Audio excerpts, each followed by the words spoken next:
All right, welcome back. This is our last lesson for chapter 7.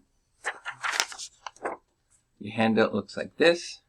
It's called Motion of Charged Particles in an Electric Field. All right. Let me go to the next slide. So when we look at motion of charged particles, we're going to look at two specific cases. One, something like this. So we're going to have one particle, let's say Q2, and let's say we hold that particle in place, so that one can't move. This one, Q1, can move. Now in this case, they're both positive, and so Q1 feels a force being pushed to the right. Now if I were to ask, say, after it moves half a meter, how fast is it going? That's a tricky question if you want to think of it in terms of forces. Because if you look at Coulomb's law, which is the law you'd have to use to figure out what the force acting on Q1 actually is, it changes with R. So as Q1 starts to move further away, the force acting on it changes, and therefore the acceleration changes. And so you have a problem with changing acceleration. It's doable with calculus and differential equations. But we're not going to get into that. There's actually an easier way to do it.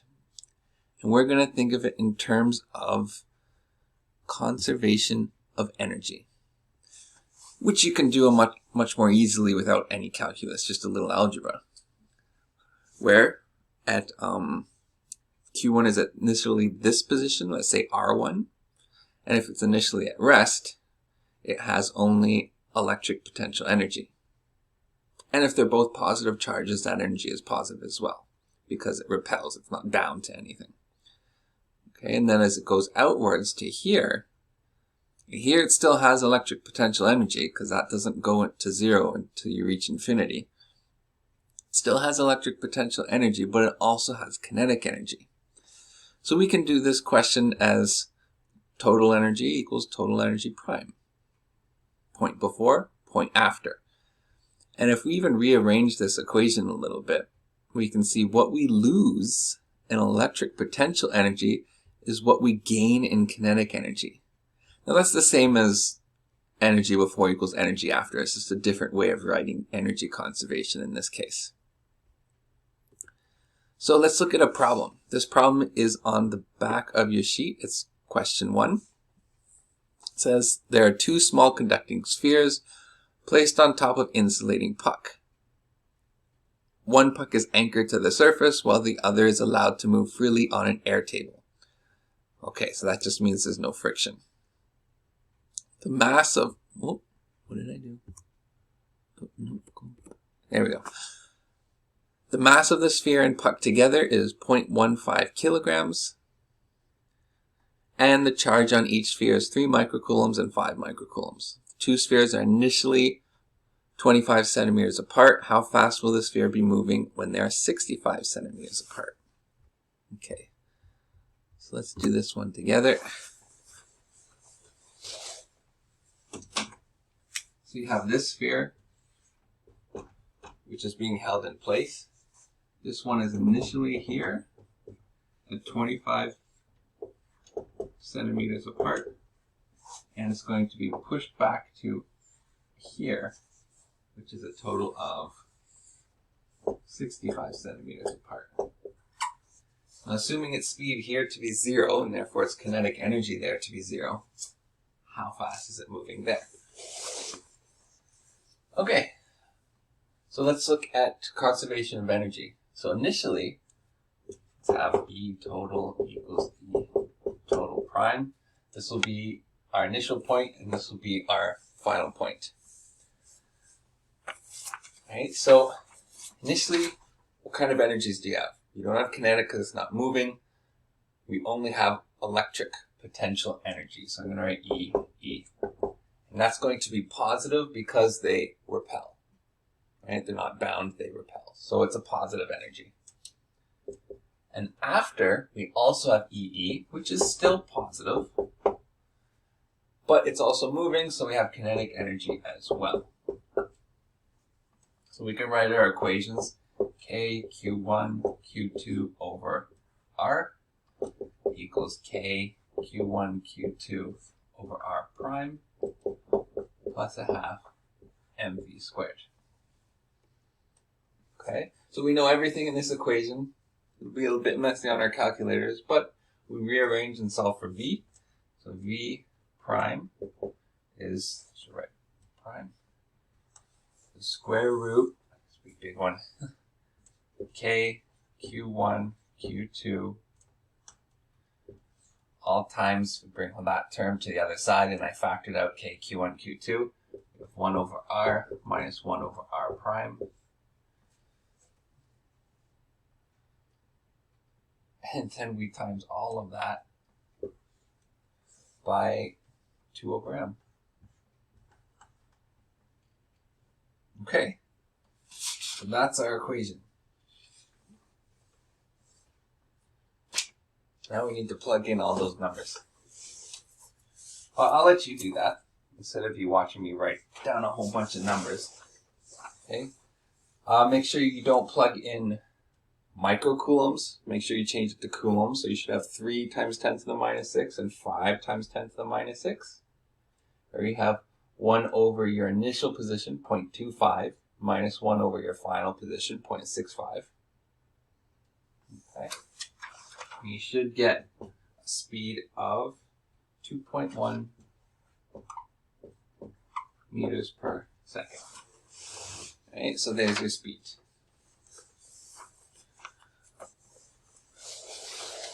All right, let's go back to the PowerPoint.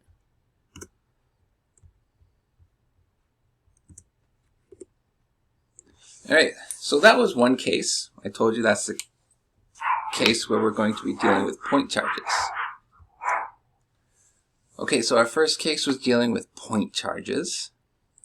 Now our second case, again, we talked about this before, parallel plates. Why do we like parallel plates so much?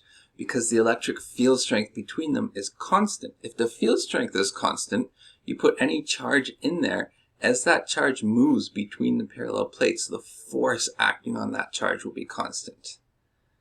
And so, much easier problem to work with. Force constant, acceleration constant, electric field constant. Great, so many great controls. Now we've looked at this before, where you find the work to actually move a charge from one side of the plates to the other. This is how we derived that work is equal to the potential difference between the between the plates multiplied by the charge.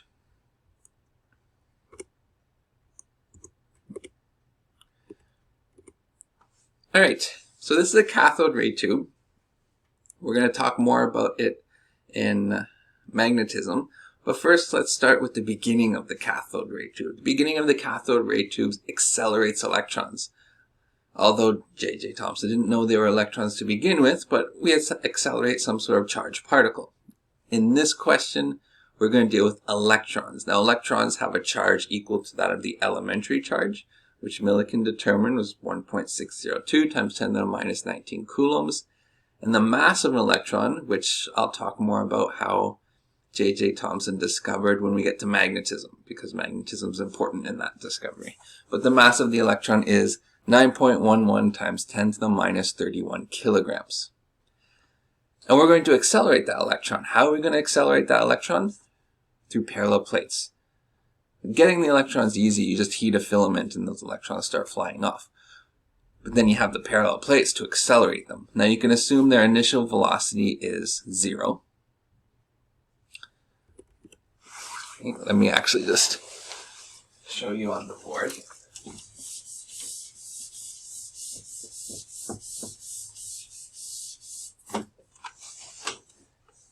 Alright, let's say we have these parallel plates where we get an electron produced here. On the other side, we're going to put a hole there. It doesn't really matter, it's just a place for the electron to fly through. But while it's between those plates, it will accelerate from here to here. Here you can assume its initial velocity is 0, where here it has some final velocity v prime. Okay. Now if we look at conservation of energy, or if you like, you can say the change of electric potential. equals your negative of your change in kinetic. That's the other way of looking at conservation of energy. But you can start with E equals E prime. Okay? Now, we write this as negative. Change is always final minus initial. This is electric. Equals, again, kinetic final minus initial. Well, initial is 0, so we're just left with EK prime. Now over here, right, our initial is not 0, but we can assume the final to be 0 because that is where it leaves the plates. It's going to leave the plates, and there's no electric field outside the plates, if you remember. And here's where it's going to be maximum, and obviously it's going to be positive because it's moving in that direction. Well, actually,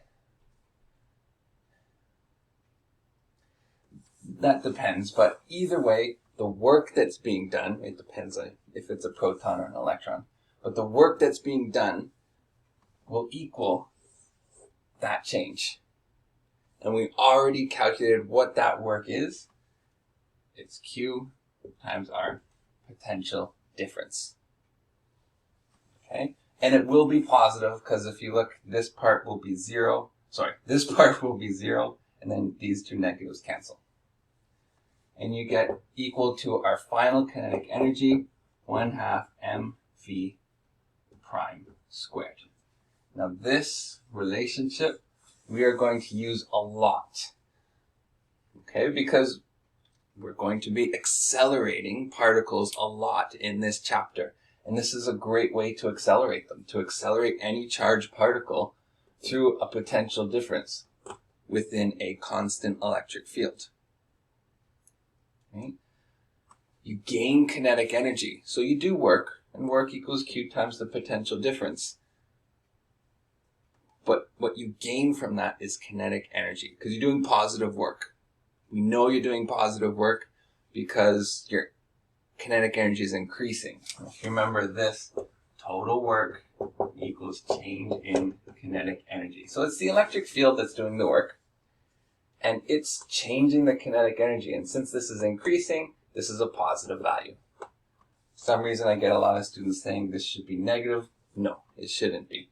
There's lots of situations where you can look at it, but each situation, there's a different way of showing that, no, it's positive.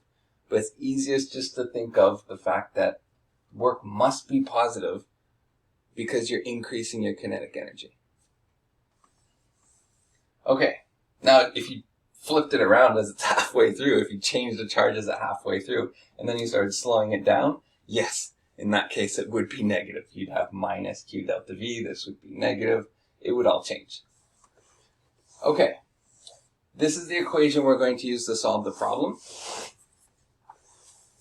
So let me, I had this on small, sorry. There we go. So this is the equation we're going to be using to solve this problem, where we have, let's read through this. Cathode in a cathode ray tube is heated, which makes electrons leave the cathode. They are attracted towards the positively charged anode. The first anode has only a small potential rise, while the second anode is at a large potential with respect to the cathode. If the potential difference between the cathode and the anode is, so potential difference is 20,000 volts. Wow. Find the final speed of the electron. Okay. Now the potential doesn't really say what the potential is at each plate, but it does tell you the difference, and that's really all we need to know. Okay, but it could be something as simple as this is 0 volts and this is 20,000 volts. Okay? Could be that, or it could be 10,000, 30,000. Okay? All right. So I'm going to erase this so I have some room here.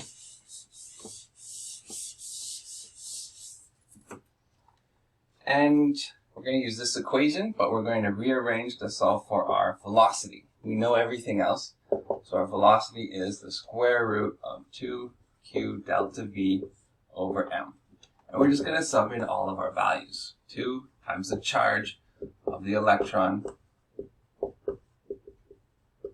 times the potential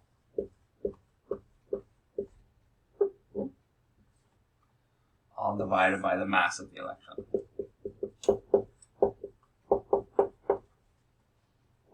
If you do that, you will get 8.39 times 10 to the 7 meters per second.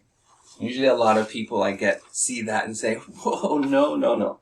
Mr. Friendship, that is way too fast. You can't go that fast. And I say, why not? Right? It's less than the speed of light. So yes, you can go that fast. But you have to remember, we're not talking about a car here.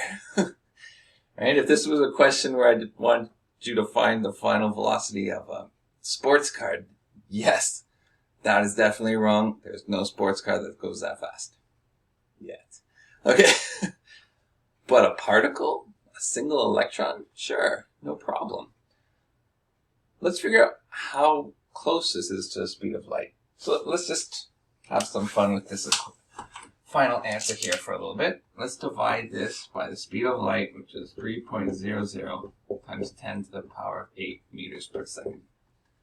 Right? If you do that, you get 0.28, or 28% the speed of light. Now, it is fast. Therefore, everything we did technically is wrong. Do you know why it's wrong? Nothing wrong with my work. Okay?